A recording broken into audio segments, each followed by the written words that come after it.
오늘 드릴 말씀은 우리가 지금 하고 있는 신앙생활과 그리고 믿음, 그 신앙생활과 그 믿음이라는 것을 가지고 한번 우리가 서로 이야기를, 이제 제가 이야기를 이렇게 말씀을 드리지만은 혼자 하지만은 같이 이렇게 상고하는 그런 자세로 제가 하려고 지금 합니다. 또 그렇게 또 기도를 드렸고요. 자, 우리 잘 아는, 우리 믿는 분들은 다 잘 아는 히브리서 있죠? 히브리서 그 11장 하면은 다 믿음장으로 우리가 알고 있습니다.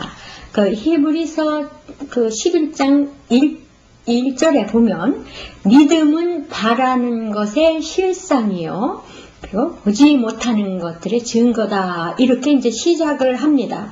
그리고 쭉 믿음에 관한 그런 말씀을 하고 있는데요. 자, 믿음. 자, 우리가 이 믿음에는 여러 가지 믿음이 있죠.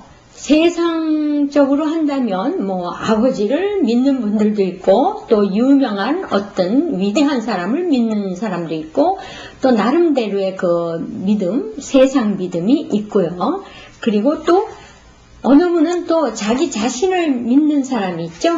나는 아무도 안 믿고 나만 믿어 하는 분들도 있습니다. 또 어떤 신념 같은 거, 이런 거 믿는 분들도 있습니다. 자, 그래서 우리가 좀 이 신앙과 믿음에 관해서 좀 한번 우리가 고민을 좀 해봐야 될 것 같습니다. 왜냐하면 많은 분들이 이제 그 예수님을 믿는다, 이런 거에 대해서 이제 이야기가 나오면, 아니 너무너무 그 머리 쓰는 데도 많은데 골치 아프게 깊숙이 들어갈 필요가 있나, 그냥 예수님을 그냥 믿으면 믿고, 또 교회 가서 좋은 설교 말씀을 들으면 그것으로 내 양식이 되고 그러면 되지, 복잡하게 그럴 필요가 있는가라는 그런 말씀을 간혹 제가 듣곤 합니다. 자, 그러면 우리가 그렇습니다. 어느 걸 믿는다고 해서 믿어집니까? 믿는다고 저걸 믿어야지 해서 믿어지느냐 말입니다. 우리가 좀 생각해 봐야 될 것입니다. 지금 현재 우리 신앙생활의 현 주소가 어떠냐 하면 그냥 성경책을 들고 가서 좋은 말씀을 듣는 순간 어느 면이 나한테 그것이 적합한 것이 되면 또 은혜를 받는다고 그러고요. 그저 뭔지 몰라도 그저 가니까, 그리고 또 아이들을 위해서 또 가고, 이런 어정쩡한 관계에 있는 상태에 있는 것이 현재 우리가 가지고 있는 신앙생활의 현 주소라고 볼 수 있습니다. 어떻든 그거는 저뿐만 아니라 그렇게 생각하시는 분들도 있을 줄로 저는 알고 있습니다. 자, 신앙생활은요, 그리 단순하지가 않습니다. 사실은 그냥 단순하게 하면 할 수 있겠죠. 그런데 이 신앙생활에 하나님의 말씀을 알면, 깊이 알면 알수록 어떤 것이 고통이 따르게 되어 있습니다. 첫째는 나에 대한 그 부인을 하게 되죠. 내가 이런 점이 이렇구나, 이것이 아니구나 하는, 이것이 잘못되었었구나 하는 그런 진리의 말씀으로 인해서 그 진리의 말씀이 나에 반영이 돼서 그런 거에 대한 어떤 갈등과 고통이 오게 돼 있습니다. 자, 즉 자기를 부인하게 되는 고통이란 말입니다. 그러면서 점점 어떻게 하냐면 믿음의 분량이 점점 자라나게 되죠. 많은 경험을 하셨을 것입니다. 우리는 현재 거의 사실은요, 어린아이와 같은 수준의 그런 신앙 상태에서 하나님한테 너무너무 바라는 게 많습니다. 어떤 바라는 것이냐, 모든 일을 잘되게 해 주십시오. 또 돈을 많이 벌게 해 주십시오. 건강하게 해 주십시오. 또는 내가 어떤 문제의 모든 어려운 문제를 기도를 함으로써 그 기도로서 이것을 응답을 하여 주십시오 하는, 이렇게 뭐든지 잘 되게 해달라는 그런 보채죠. 어떤 분들은 또 굉장히 많이 이제 그 내면에서 나오는 거겠습니다. 눈물까지 흘리는 분들도 계시죠. 그래서 이 소원의 성취가 이루게 해달라고 그렇게 하나님께 간절히 부탁을 하는 것으로 우리 신앙생활은 사실은 그렇습니다. 거의가.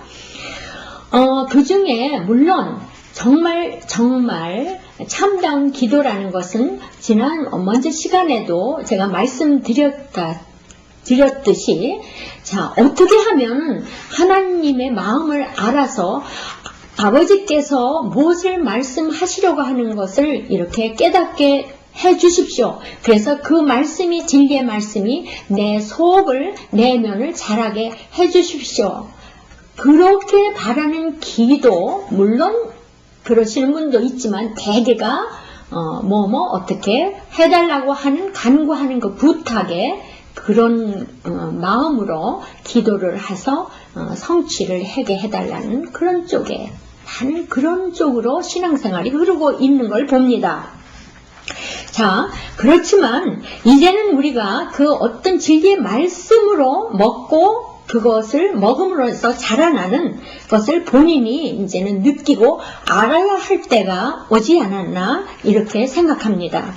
믿음이라는 것은요, 우리 현실에서 그냥 어떤 골치 아픈 일이나 어떤 일을 그냥 어려운 문제를 해결시키기 위한 그런 것이 아니라는 것이 성경에서는 분명히 말하고 있습니다. 성경에서 말하는 믿음은 그런 것이 아니죠. 그래서 그 믿음이라는 것을 오늘은 성경에서의 그 말씀 믿음이라는 걸 무엇인가 하는 것을 우리가 좀 해보려고 합니다. 자, 어려운 문제를 그냥 해 주십시오. 그걸로 믿습니다. 이렇게 그런 거에서 써먹지 말라는 것입니다. 물론 아버지께요, 어떤 사정을 말할 수는 있죠. 왜 안 하겠습니까? 저도 그런데요. 그렇지만 해결해 줄 줄로 믿습니다라는 그 방향으로는 우리가 좀 하지 말아야 된다고 생각합니다. 물론 이것을 제가 감히 해야 된다, 또 하지 말아야 된다고 이렇게 제가 그거를 판단해서 말씀드리는 것은 아닌 것으로 오해가 없으시기를 바랍니다. 다만 믿음이란 성경에서 말하는 믿음에 대한 것을 말하려고 하기 때문에 이런 말씀을 드리는 것입니다. 하나님이 사실 참 얼마나 힘들겠습니까? 어느 분도 그렇게 말씀을 하셨습니다. 제가 생각나는데 우리가 그 어떤 경기가 있죠? 한국 또 대표 선수라든지 각 무슨 나라 있죠. 독일이니 미국이니 이런 나라에서 각 어떤 대표 선수들이 이제 그 경기의 싸움을 벌일 때에 각 나라마다 자기 나라의 선수, 우리나라가 이기게 해주십시오. 각각 나라들이 그렇게 기도를 하나님께 한다면 하나님이 얼마나 골치가 아프실까 하는 그런 생각도 해봤습니다. 그래서 그런 잘못된 믿음을 알려주시려고요. 바로 히브리서 11장에서 어떤 그 징계의 말씀이 필요하게 된 것입니다. 하나님의 그 말씀하신 그 징계하는 그 목적을 좀 이제 말씀을 드릴까 합니다. 그 하시는 그 목적은요, 이겁니다. 그의 거룩하심에 참여하게 하기 위해서다라고 이게 말씀하고 계시는데요. 사실 하나님이 그 징계하시는 그 본질 또 그 본질의 그 초점은요, 우리의 어떤 그 외적인 것에 대한 것에 맞춘 것이 아닙니다. 바로 그 거룩 자체를 말씀하신 겁니다. 다시 말하자면 우리 내면 속에 있는 어떤 그 수준에 다다른 그 완성에 대한 징계의 목적이라는 것입니다. 왜냐하면 우리를 거룩하게 하려고 하신 거죠. 우리를 거룩하게. 이렇게 하시려면 우리들의 내면을 그냥 그대로 두면 안 되기 때문입니다. 왜냐하면 거룩은요, 반드시 외적인 것을 말하는 게 아니고 내적인, 내면의 속에 있는 것을 그거 말하는 것입니다. 바로 이런 것이 문제가 되는 거죠. 우리의 속 사람이 제대로 되어 있지 않으면 모든 것이 그대로 밖으로 표출됩니다. 이 말은 속은 되어 있지 않는데도요, 겉으로만 그렇게 그냥 나타내려고 하는, 외형적으로 나타내려고만 한다는 바로 그런 뜻입니다. 그래서 바로 히브리서에서 그 징계의 그 말씀을 하신 거죠. 하나님은 우리의 속을 만드시는 하나님입니다. 그래서 많은 말이 나오죠. 우리 성경에도 속 사람이니 또 새 사람이니 또 어떤 영적인 것, 이런 것들이 등등 말씀을 하고 있는데요. 자, 그저 그냥 맹목적인 하나님의 일을 하려고 애쓰면 안 된다는 것입니다. 주님께서는요, 하나님의 일은 분명히 말씀하고 있습니다. 주님께서 말씀하시기를, 하나님의 일을 하는 건 보내신 자를 믿는 것이 하나님의 일이다. 이렇게 딱 잘라서 말씀하고 계십니다. 그러면 이 믿는 일은 무엇인가 이겁니다. 이 믿는 일이 도대체 무엇이란 말이냐. 그거는 바로 우리의 속을, 내면을 뜯어 고치는 일인 거죠. 뜯어 고치는 일. 그래서 거룩한 곳에 참여하게 하기 위한 거라고 말씀하신 거죠. 대개요, 일이 굉장히 힘들고 막바지에 가면 다 하나님을 붙들죠. 누구나 꼭 하나님만 붙드는 건 아닙니다. 또 불신자들은 또 부처님을 또 붙들고 각각 그런데, 자, 반대로 우리가 일이 잘 풀리고 그리고 외적인 것으로 봐서 순탄해지면 하나님의 찾는 일이 그리 이렇게 많지 않습니다.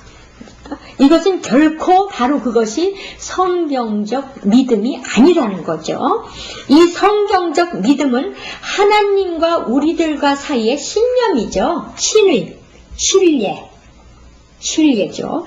자, 나는 지금 하나님이 어떤 분인 줄을 안다. 설사 그분이 내 문제를 해결해 주지 않으시더라도 나는 하나님의 말씀을 따르겠다 하는 이런 것이 바로 진정한 신뢰며 그것이 바로 믿음인 것이죠.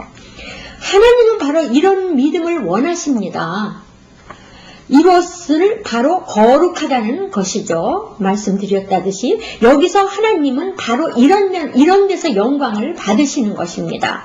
하나님의 진정한 바람이 나처럼 제발 거룩해져라, 이렇게 원하시는 거죠.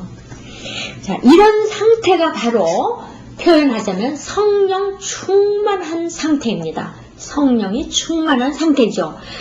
자, 우리가 성경에서 보면 아브라함도 성령이 충만할 때 바로 독생자, 바로 독자인 그 이삭을 어떻게 했어요? 내놓으실 때죠. 그때가 바로 그 독생자인 그 아들을 내놓을 때가 바로 성령 충만한 때라고 본다는 것입니다.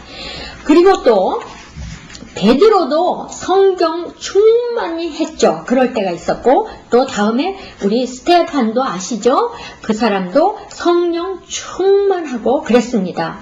자, 그거를 설명드리자면 베드로가 성령이 충만할 때 사도행전을 보면요, 말씀이 매우 논리적이고 아주 이성적이고 아주 명료했죠. 우리가 그거를 깨달을 수 있습니다. 또 스테판도 마찬가지였습니다. 마치 스테판도 법정에서요, 그 판사 앞에 검사가 논거하듯이 너희들은 예수를 죽였지 않았느냐고 아주 당당히 담대하게 말한 것을 우리가 알 수 있습니다. 바로 그때가 성령 충만할 때인 것입니다. 이것이 바로 성령 충만할 때의 모습이라는 거죠. 그러면 오늘날 성령 충만은 어떤 것이냐 한번 우리를 비춰서 한번 우리가 그거를 봐야 되겠습니다. 자, 요사이는요, 그 감정을 부추긴다든지 또 감정적인 면에서 바로 그런 것이 많은데 그걸 바로 성령 충만했다, 굉장히 은혜를 받았다 하는 그런 것을 참 보는데 참 안타까운 것을 우리가 이렇게 생각하게 됩니다. 성경에서요, 술 취하지 마라, 술 취하지 마라. 그리고 어떻게 했냐면은 또 성령 충만을 받으라, 이렇게 말씀을 하셨는데, 우리 성령 충만과 또 술 취한 거의 차이점을 한번 볼까요? 자, 술에 취하면 술의 그 힘에 의해서 모든 것이 보여지죠? 그 자기 이성이나 판단이 모두 술에 취해서 움직여진단 말입니다. 그리고 모든 판단 능력이 흐려지는 것을 우리가 압니다. 그런데 이 성령 충만은 살아있는, 이렇게 살아있죠. 그리고 자기가 그 책임있게 모든 것을 해결하는 그런 능력을 자기도 모르게 발휘하게 되는 것입니다. 그리고 그런 것에 어떤 가장 거의 정확하게 결정이 된다는 것이죠. 자, 아까 말씀을 드렸듯이 그 스테판도 성령 충만할 때의 그 상태에서 설교를 하고 돌에 맞아 죽었죠. 그러나 그는 아주 원망을 하지 않았습니다. 그럴 때도 자기가 한 말에 대해서 책임을 졌다는 것이죠. 그래서 돌멩이를 들어서 자기를 치는 사람을 원망도 하지 않고 또 하나님한테도 원망을 하지 않았습니다. 자, 오히려 그들을 굉장히 불쌍히 여겼지 않았습니까? 자, 이것이 바로 성령 충만한 모습이죠. 성령 충만에 대한 오해가 바로 있는 것이 참 안타깝습니다. 우리의 생각, 바로 정신이 바뀌고 자라고 또 변화가 되고 새롭게 하는 것은, 이것은 하나님이 하십니다. 내 의지대로, 내 의대로 되는 것은 절대 아닌 것입니다. 하루라도 그래서 우리는 말씀을 묵상하지 않으면 우리는 어떻게 해요? 우리가 더러워질 수밖에 없죠. 이 내면이.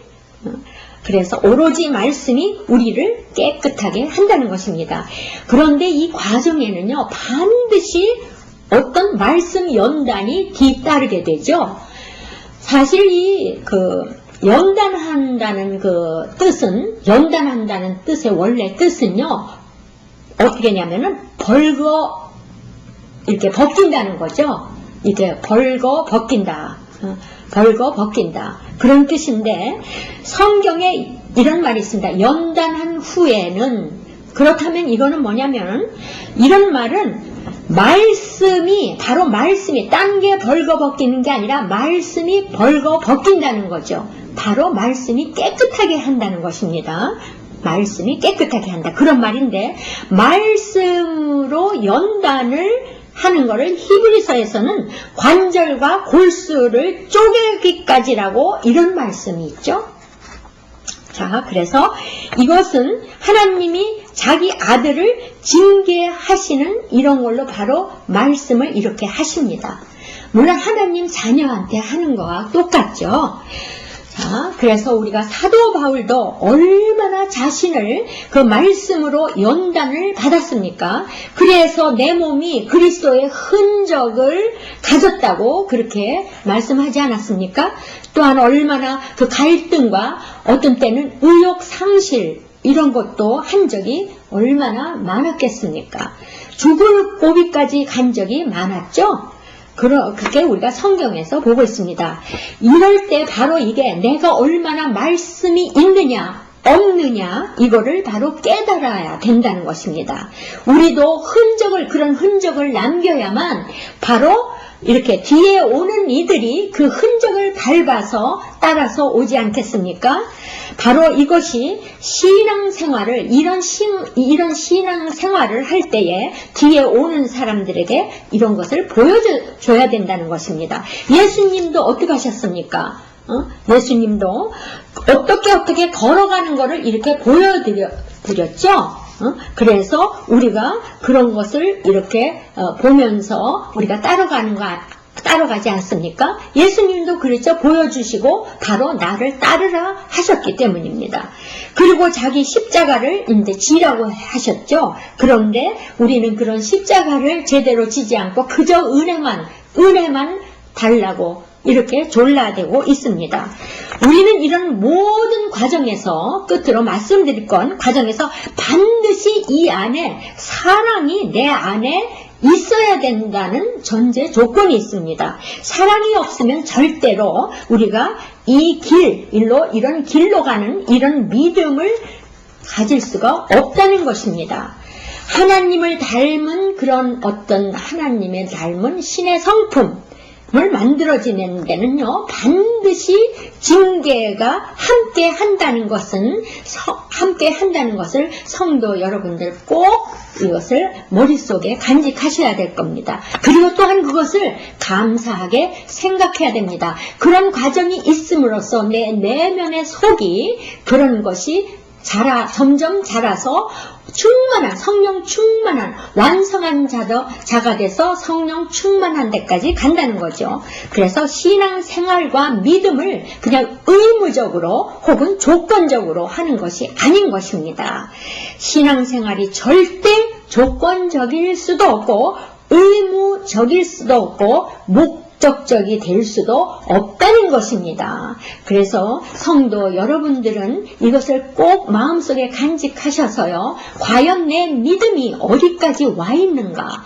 또 이 믿음이 또 하나님이 이렇게 보실 때에 바로 내가 앞으로 거룩함에 참여하기 위해서 한다는 거기에 나를 참여시키실 것인가 하는 거를 여러분들이 그거를 반영해서 내가 지금 신앙생활에 어떤 정점에 와 있는가를 반드시 자신들이 그것을 이렇게 점검해 봐야 될 것으로 저는 그렇게 믿습니다.